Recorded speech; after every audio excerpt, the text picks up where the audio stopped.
Hello, this is Jon Speelman with a roundup of the first round of the final of the Grand Chess Tour, the finals. So after Maxime Vachier-Lagrave finally managed to defeat Magnus Carlsen at Blitz, the final is between MVL and Ding Liren, who beat Aronian fairly easily in the other semi-final, and Carlsen against Aronian for the third-fourth playoff. Excuse me. So I was streaming the first 4 hours of this, but I went out for a family meal, and actually there was a lot of action after I left, but I've caught up and we'll see what we can do with it. So first we've got MVL against Ding, and it's one of these Lopez-y things. So it's an anti-marshal, it's an attempt to avoid the marshal. The marshal, of course, goes rook here, b5, bishop b3, castles, c3, d5, takes, rook takes, c6 is the modern move, and d3 is the modern reply, and they try to squeeze black. They give back the pawn. Anyway, this has been played quite a lot as well. That's to protect the bishop, of course, to stop knight a5 winning this bishop. This is a known position, and we'll go on a little bit further. So White's plan here is to try to use the pawn structure to get control of the white squares. He's going to play bishop takes knight in a minute, and this had all been played in a game between Carlsen and Ding Liren at St. Louis in 2017. This had still been played. I mean, you can take an f6 if you want to, but it's not a fantastic thing. The Carlsen game went, which is here, went rook c2, knight takes, pawn takes, and Carlsen later won this, though at this moment the engines give him a tiny advantage here. I don't know if even if after rook c2 there's a better move than that. Yeah, I mean, okay, Ding was ready anyway. So what actually happened was MVL went queen b3 takes, he took this one. Now this position, if the white knight was in a good square, if the white knight was in d5 and cemented there, would be better for white. But black has a lot of activity. This is a very annoying move, attacking the e-pawn. So you have to go rook e1 really. And black's very comfortable here. I don't think it isn't better or anything. Actually, the engine here is giving Ding the advantage. Interesting. I mean, I'd have thought that with best play, white must be okay. But basically, he can't. If he starts going knight to d2 to b1, say, then queen a4 at some moment will be really annoying. So white just doesn't have time to get his pieces to the squares he wants them on. This was played. That's a bit of a concession. Queen c2. He's basically trying to draw now. Bishop d8. Lovely move getting to this diagonal. And Ding is slightly better now, probably. Quite a defensive move. White's just playing to hold the position. Now, these moves may look quite innocent, but actually they weaken the king side. Now he took and he played queen d7. And there's a threat of queen g4 when g3 gets hit by queen g3 check. Now, Ding, I think most people would have gone queen b3 here, queen h3, but Ding played a very aggressive move, which at the time my engine was screaming was the right thing to do, this engine Stockfish over here. He played a fantastic move g5 to attack on the king side. This is all based on this knight being in a bad square. But the other engine I've stuck it into tells me that you can go takes, queen h3, queen b3, wins a tempo against the bishop. Bishop c5. You can go bishop f2 check and get some checks and take the knight, but white will go queen to here check at the end and win this pawn, and it should end up as a draw. So bishop c5, keeping the beautiful bishop. Queen f3, h4, which looks terribly scary, but you just go knight b3, and actually this is okay for white. Takes. I don't know if he... Let me just see, is bishop a7 a move here? Given by this engine, it's trying bishop a7. The engine I was using went here, takes, check here. Now pawn takes pawn, knight d3 is actually bad for black, or it's dangerous for black anyway. So take, queen d2, and it should all end up as a draw after a little while. So actually g5 maybe wasn't as scary as it looked. It looked like a wonderful move though, and I think there are very few people in the world who would play this. Ding is one of them. The queen d2 and c5. The reason for this is that the bishop is controlling d8, which means that after queen g5, check, king here, queen takes pawn, if you had bishop b6 against and the pawn on c4, then queen a4 would be extremely strong, because you wouldn't have queen d8 check. Here it just leads to a draw. Queen to there check to here check. So he just moved his king. This position's probably winning. Black sticks his, basically what happens is black sticks his queen in the centre and advances the c pawn. But it's not easy at all.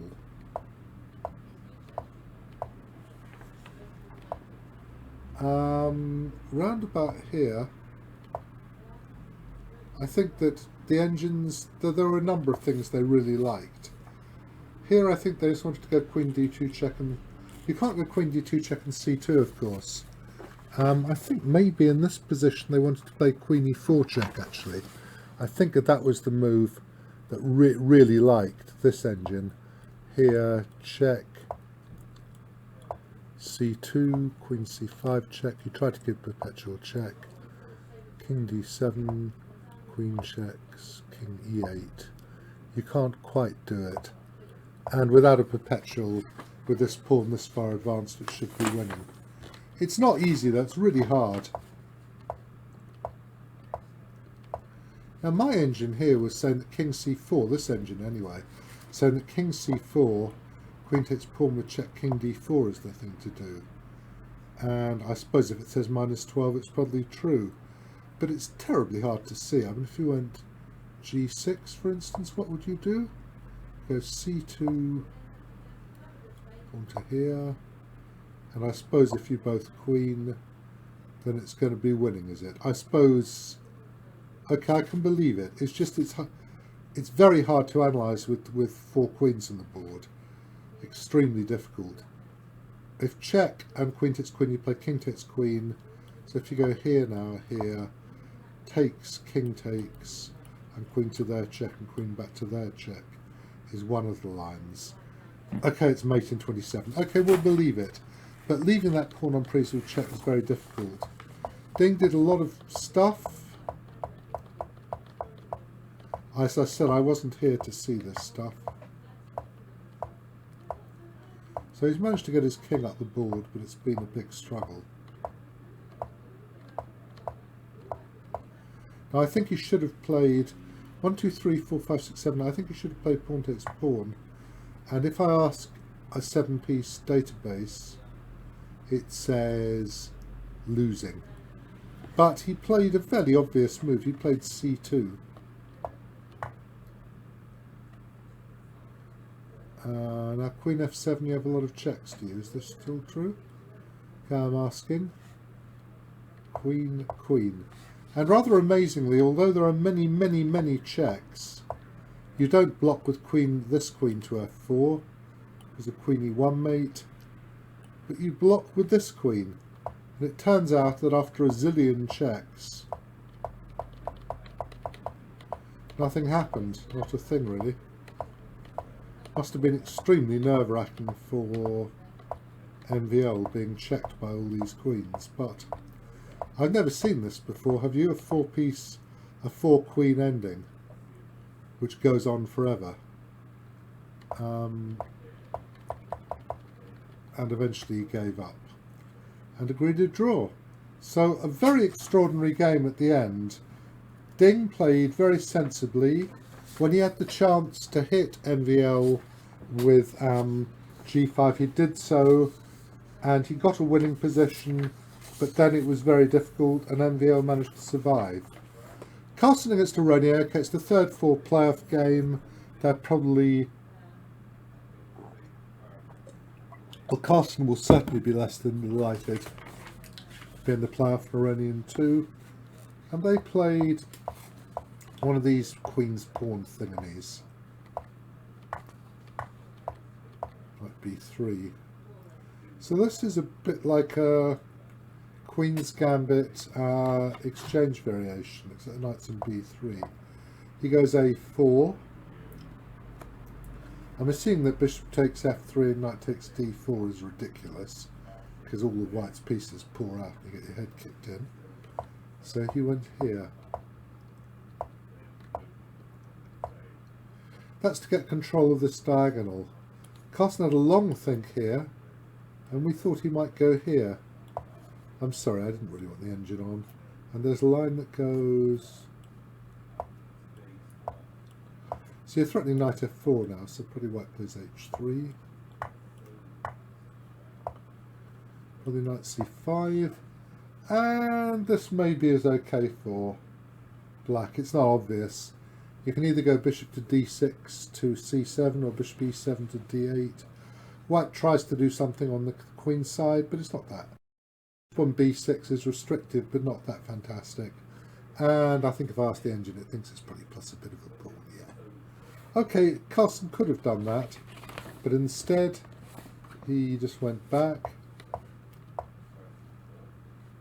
Can't go bishop f5, of course, because of g4, so he won the two bishops.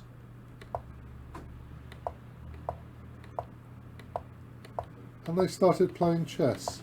And Carlsen was probably very happy. I didn't think this was that exciting at this point. Well, you're not going to take it, I think, because then you're giving black a very active position. This is round about where I went to have my dinner.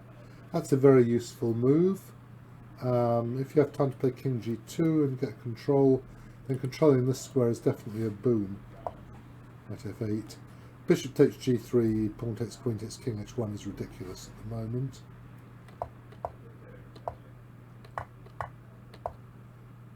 And now it all exploded.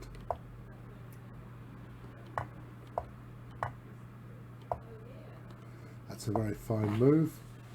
And I thought at the time I was streaming, as I said, that queen h6 would be a good move, because I thought recaptures, and you can play, what did I think? Some sensible move, and then, or you can take the rook, of course, yeah, because when you take here, then this queen protects this guy backwards. But actually that's completely untrue, because in this position, rook takes, queen takes, and this rook hangs. So black wins a piece. So he couldn't do that, so he went queen g4.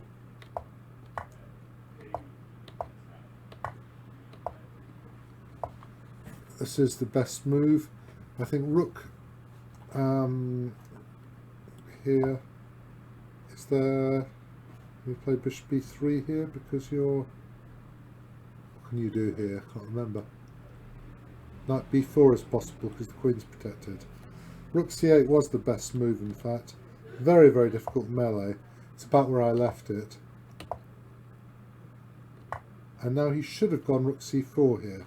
And that would lead to a draw in various complicated ways. I mean, there's b4 check here. Take is one sensible way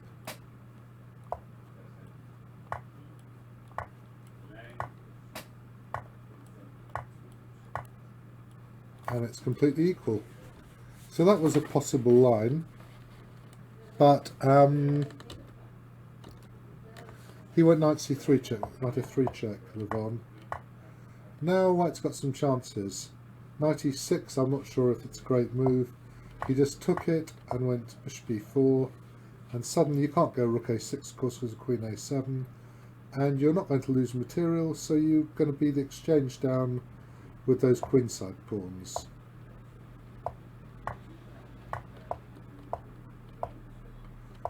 I think he should have gone rook c8 at this moment, that would have been better.